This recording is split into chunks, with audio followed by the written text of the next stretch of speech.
Olá a todos, seguimos mais um conteúdo aqui do canal a respeito aí de uma visão, um bandista a respeito da prática do aborto, né? Lembrando aí, acredito que eu já tenha comentado, se eu não comentei, cito então pela primeira vez, esse tema foi objeto do meu trabalho de conclusão de curso da minha faculdade de Ciências da Religião, né, licenciatura. O objetivo foi justamente esse, né? Apresentar uma visão a respeito dessa prática. É um assunto que constantemente está em evidência, tanto por fatores políticos quanto sociais, que acabam estando meio que interligados e, inevitavelmente, acabam aí esbarrando também em conceitos doutrinários, teológicos, conflitos religiosos, etc.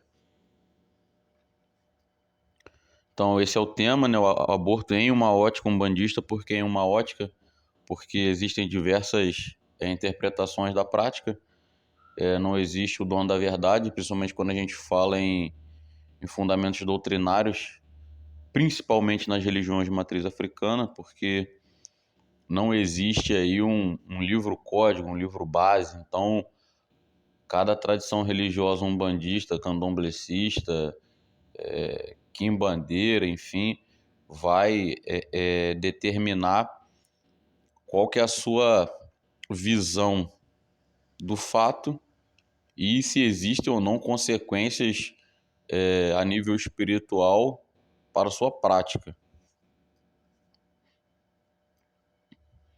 Então, nesse módulo 2 aqui, vamos tratar dos orixás nesse processo da gestação no nosso plano terreno, né? Nosso plano material. Eu acredito em multiplicidade planetária, né? Acredito que existem diversos mundos e universos povoados tanto por elementos e indivíduos mais evoluídos quanto mais atrasados que nós, e acredito que em cada plano deva ter o seu projeto, programa de, né, reprodução, gestação, enfim. Aqui não seria diferente, até porque para que o plano material terreno alcance os objetivos propostos pela espiritualidade, existe a necessidade da multiplicação.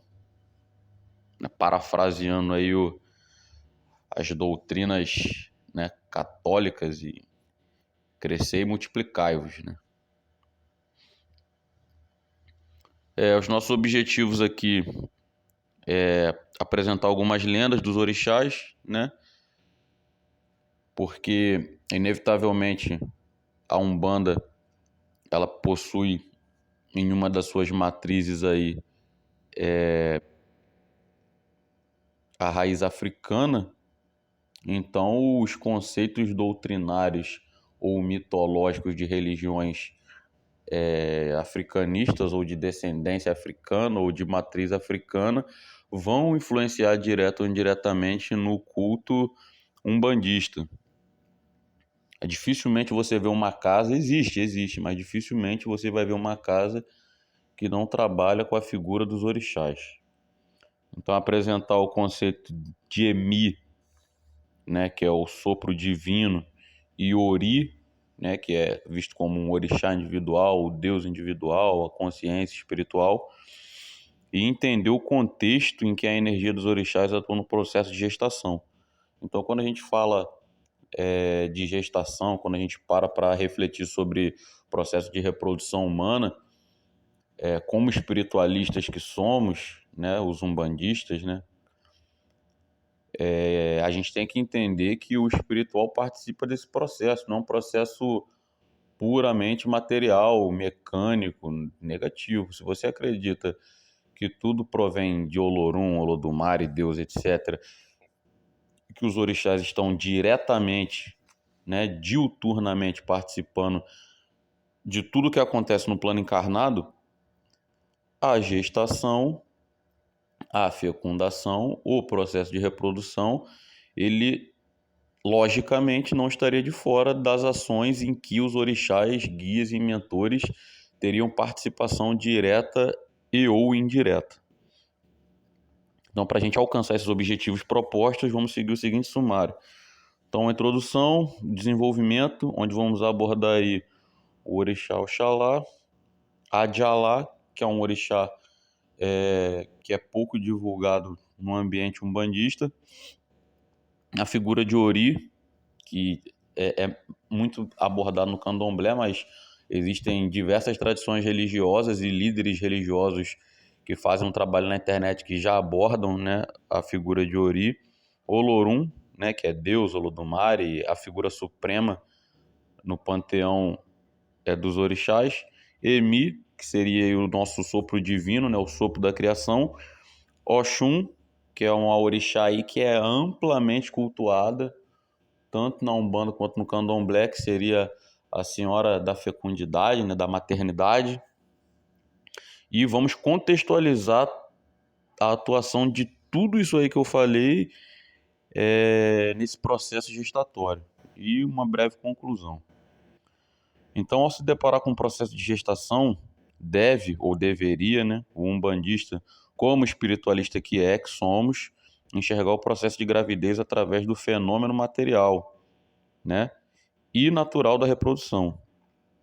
Existem, a nível espiritual, diversas ações desencadeadas onde, né, variados participantes atuam em alguma fase do processo reencarnatório do indivíduo, né, desde a concepção até o nascimento propriamente dito, tá? Então, o que isso aqui na prática quer dizer?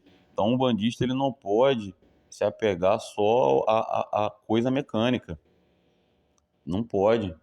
Se a gente está num mundo que a gente está vivenciando na matéria uma experiência espiritual, que tudo aqui é dentro da nossa crença pertence ao Olorum, ao Olodumare, a Zambi, tudo é dele, vem dele, retornará, né, para o reino dele.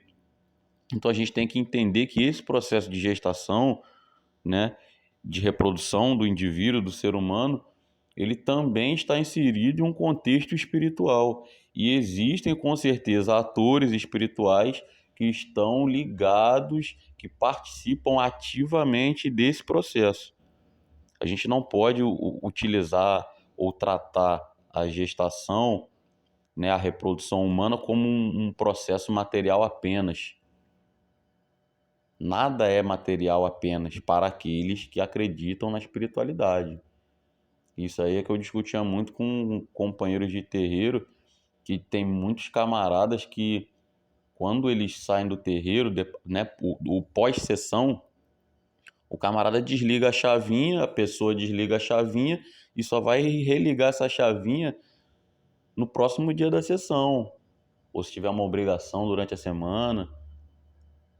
As pessoas não param para analisar todo o contexto da sua vida e todas as ligações, né, que tem com o plano espiritual. Tudo está ligado ao plano espiritual. Todas as nossas ações ou omissões ecoam na espiritualidade. Tudo que a gente fala ecoa na espiritualidade. E a gente não pode negligenciar essa situação. Não existe nada que está separado do contexto espiritual do ser humano, ok? Isso aí é um conceito meio básico. Se você é espiritualista, você acredita em algo superior. Se você acredita que tem algo superior, algo que rege nossas vidas, que determina certas coisas ou que influencia em certas coisas, você não pode simplesmente, isso aqui eu acredito, isso aqui está relacionado com a espiritualidade. Não, isso aqui eu não concordo, então eu vou dissociar. Não, não existe isso, ok? Então a gente vai começar aqui tratando um pouquinho de umas lendas, né, dos orixás, que tratam um pouco da participação deles nesse processo de reprodução, de encarnação, de fecundação, para a gente poder posteriormente fazer essa abordagem.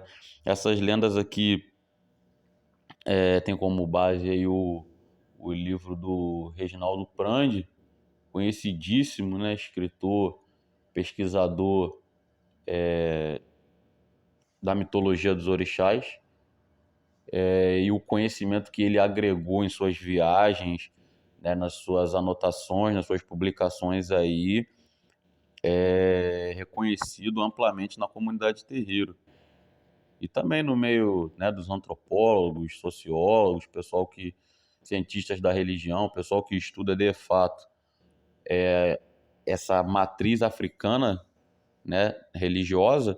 Então, o pessoal conhece o trabalho do Reginaldo Prandi e sabe da capacidade dele de produzir documento para subsidiar aí teses e conjecturas ou, enfim, trabalhos voltados para a comunidade de terreiro. Ok? O camarada é um poço de conhecimento e os trabalhos dele são de extrema importância.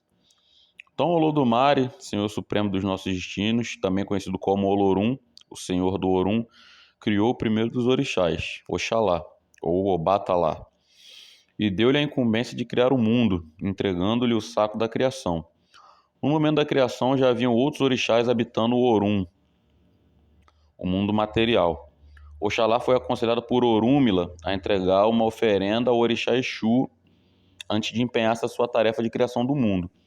Oxalá então, né, ouvidou o conselho, né, não se ligou muito no conselho, deixou para lá e partiu para criar o mundo sem fazer suas oferendas. Então Exu usou de seus poderes, criando em Oxalá muita sede. Né? Chegando ao local onde o mundo seria criado, Oxalá encontrou uma palmeira e com seu cajado Opachorô, né, que é o nome do cajado, ele fez um furo na palmeira e dessa palmeira verteu um vinho de palma. E ele bebeu, né, esse vinho de palma. Bebeu, embriagou-se e logo depois adormeceu ao lado dessa palmeira. Exu lhe tomou o saco da criação e entregou ao orixá Oduduá, que é outro orixá também que é pouco cultuado na Umbanda, né? Entregou ao orixá Oduduá, que com a concessão de Olorum e as devidas oferendas a Exu, fez a tarefa que antes seria de Oxalá. Ao acordar, Oxalá vê que o mundo já havia sido criado. Então ele se dirige ao Olorum para esclarecer o ocorrido. Olorum perdoa, né, Oxalá pela sua falta, né?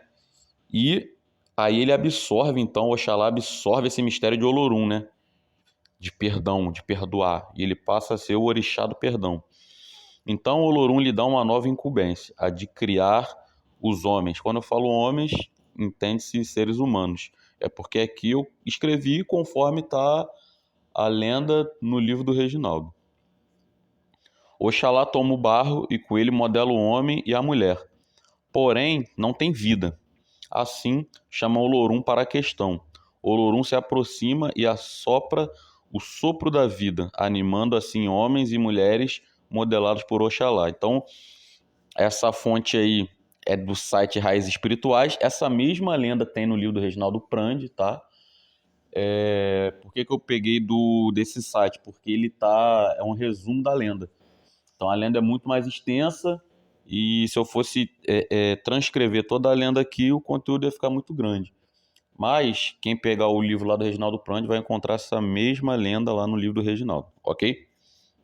Eu faço questão de colocar as fontes aqui para, se a pessoa tiver a dúvida de aprofundar conhecimento ou de verificar a veracidade do que está sendo colocado aqui, ela tem essa capacidade de chegar lá e ver se eu não estou falando besteira, ok?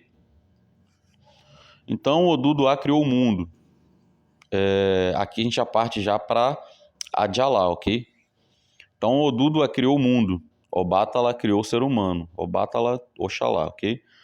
Obatala fez o homem de lama, que em algumas lendas fala que essa lama quem cedeu para ele foi o orixá Nanã, com corpo, peito, barriga, pernas e pés. Modelou as costas e os ombros, os braços e as mãos. Deu-lhe ossos, pele e musculatura. Fez os machos com pênis e as fêmeas com vagina, para que um penetrasse o outro e assim pudesse se juntar e se reproduzir. Isso aqui é a lenda, transcrição da lenda, certo? Da mitologia. Então, antes que a pessoa venha comentar ou colocar questões de gênero, nas lendas e mitologias não existe isso. Então, foi transcrito tal qual eu li, ok? Pôs na criatura coração, fígado e tudo mais o que está dentro dela, inclusive o sangue. Olodumare pôs no homem a respiração e ele viveu. Mas Obatalá se esqueceu de fazer a cabeça.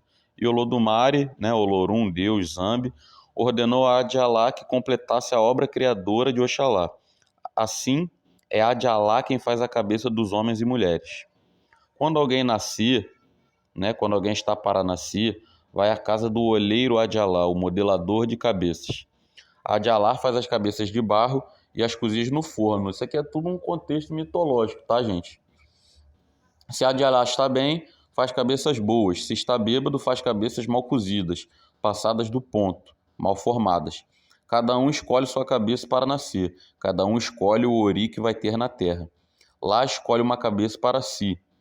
Cada um escolhe seu ori. Então a gente já vê que o ori, que é esse deus individual, essa entidade individual, ela também está ligada à escolha do indivíduo, à escolha do destino, do caminho do indivíduo. Então o indivíduo deve ser esperto para escolher uma cabeça boa. Cabeça ruim é destino ruim. Cabeça boa é riqueza, vitória, prosperidade, tudo que é bom. Então, Mitologia dos Orixás, Reginaldo Prandi. É o livro, é um livro grosso, livro bom, livro com fotos, com imagens, é bem ilustrado. É um livro bem bacana de você ler. Então, Adialá, ele não é muito conhecido, muito cultuado no ambiente umbandista. Mas não quer dizer que porque esse orixá ele não é muito cultuado, que ele não exista. Né? Como eu já disse no conteúdo anterior, tem escritores, pesquisadores, antropólogos, sociólogos, etc., religiosos, que falam que existem mais de 400 orixás catalogados.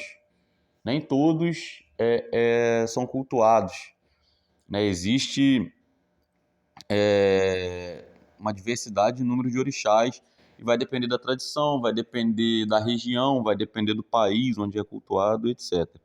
Então aqui a gente já consegue perceber que existe a participação de dois orixás diretamente ligados a esse processo de reprodução humana.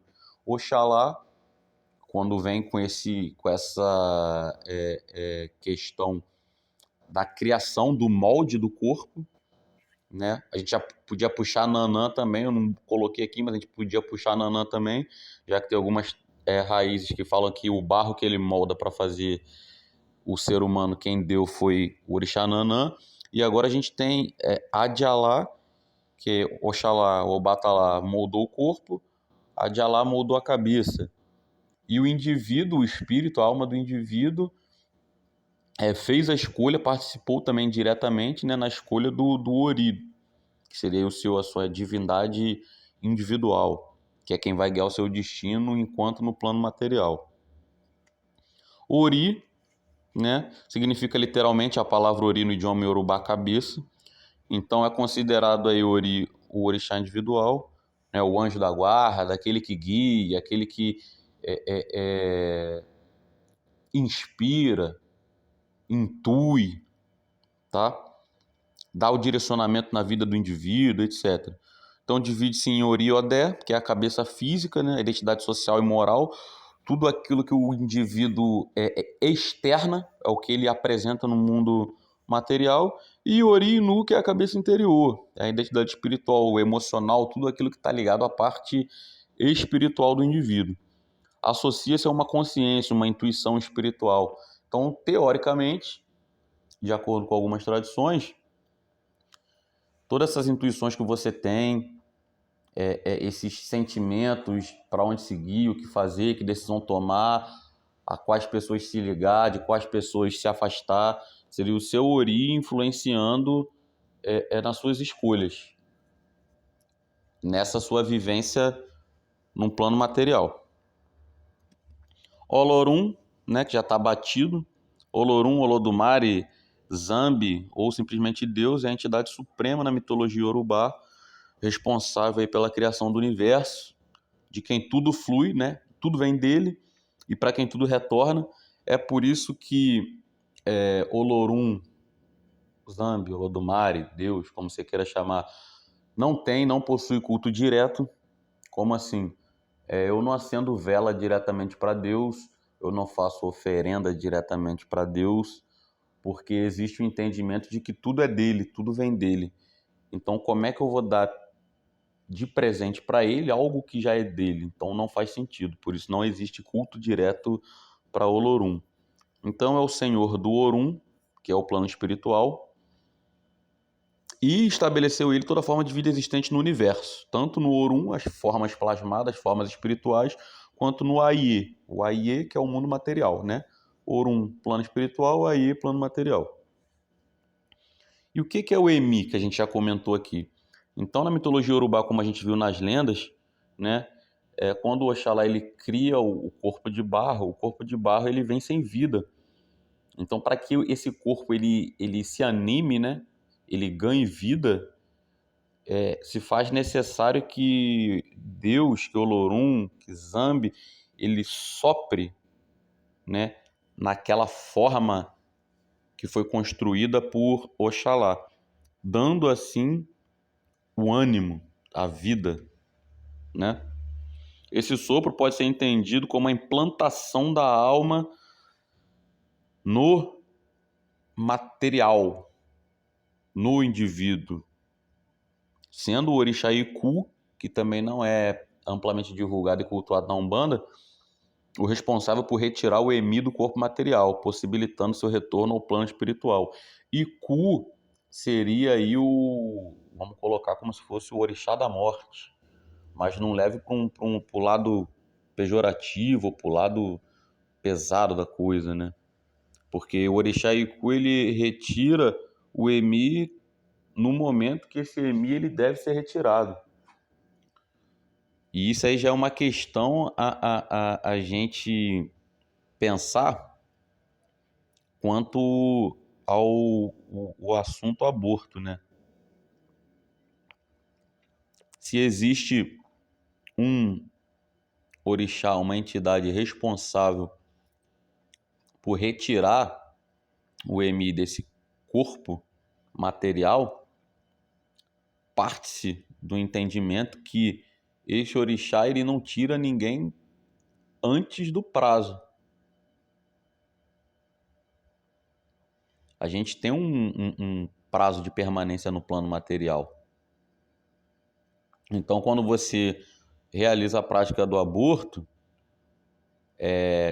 agente passivo, a grávida,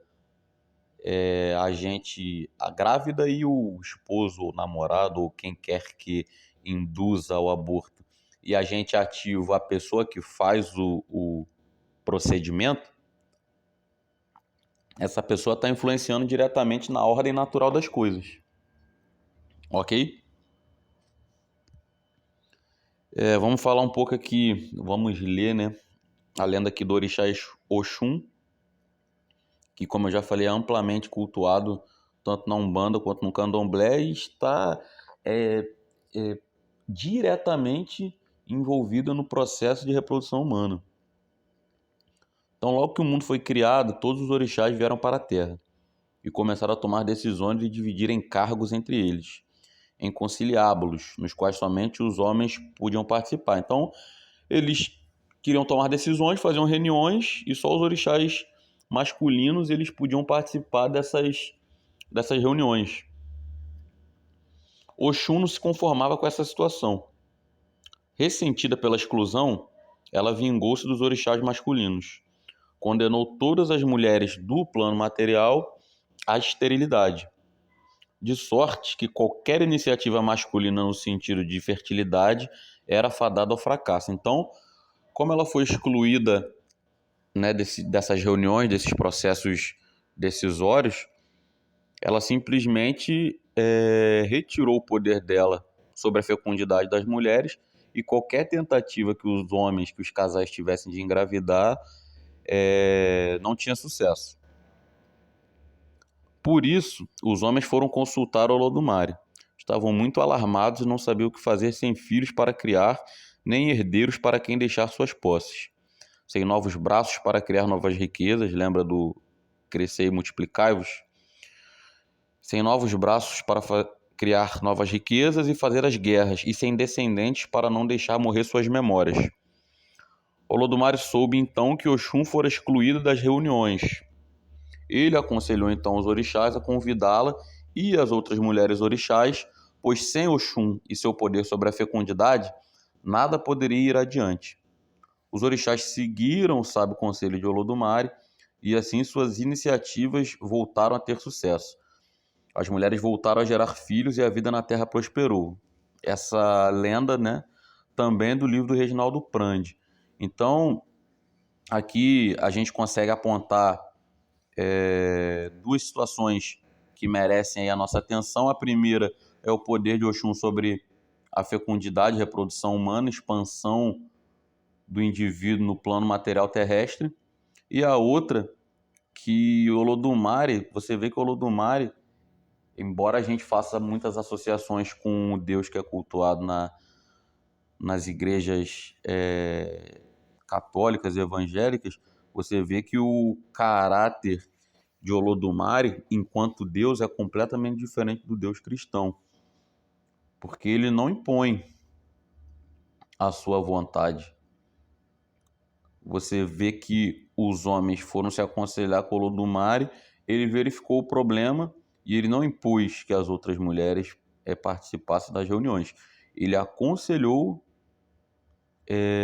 os orixás a deixarem as outras mulheres participarem, né, das reuniões.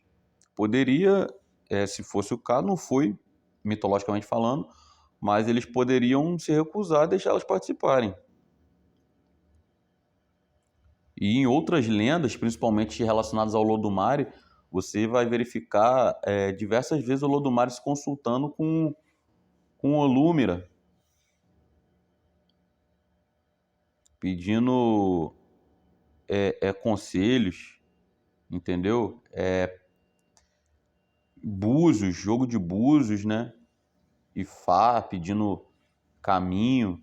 Então você tem que entender também na hora de você se debruçar sobre o estudo da tradição umbandista, candomblecista ou de qualquer outra religião de matriz africana, que embora a Umbanda ela tenha uma matriz católica, uma matriz espírita,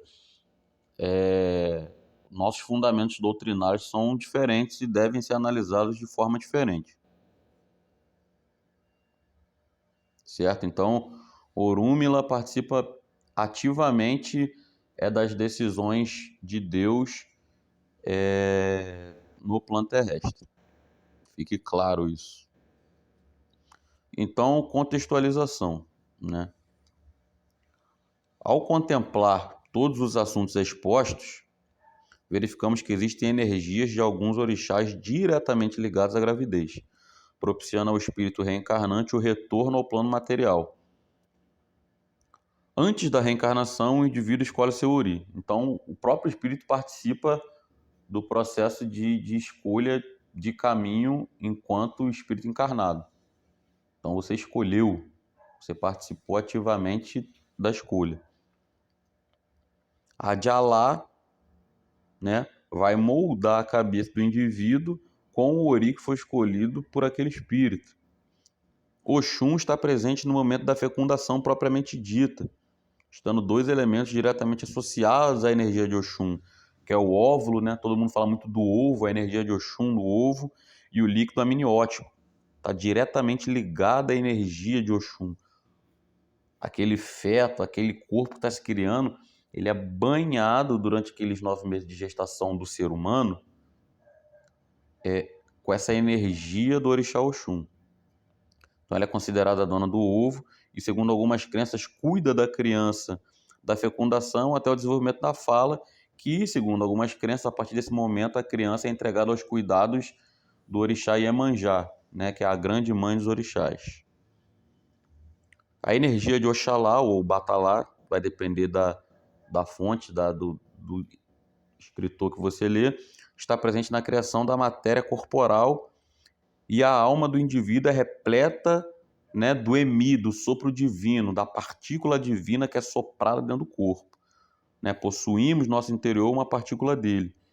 Então existe ainda, né, como eu falei, Orixá Iemanjá, que embora não é citada, é apresentada em algumas lendas como a mãe de todos os orixás e vista como protetora tanto das crianças quanto da família. Cabe ressaltar também que dentro da cultura iorubá, a gestante recebe reverência, sendo tratada como grávida de espírito divino, já que em seu ventre está sendo gerada uma partícula de Deus, né? Sendo através dela criada a vida nesse plano material. Então, olha o contexto, olha a quantidade de ações que são desencadeadas, a, a, a ação dos orixás, que toda a energia que é colocada nesse processo de fecundação, gestação, nascimento de cada indivíduo no plano material. Então existe a participação de diversos. Isso que eu não estou citando ainda aquela visão de orixá ancestre, orixá de frente. Algumas tradições têm aquela visão também de orixá adjunto ou juntó, que são orixás que estão também participando desse processo de condução do indivíduo ao longo de sua caminhada evolutiva. Não estou falando também dos guias e mentores que participam de todo esse processo de colocar o espírito na determinada família, né, de ajudar nesse processo de reencarnação, de inserir aquele espírito na família onde ele precisa passar por determinadas provas e situações.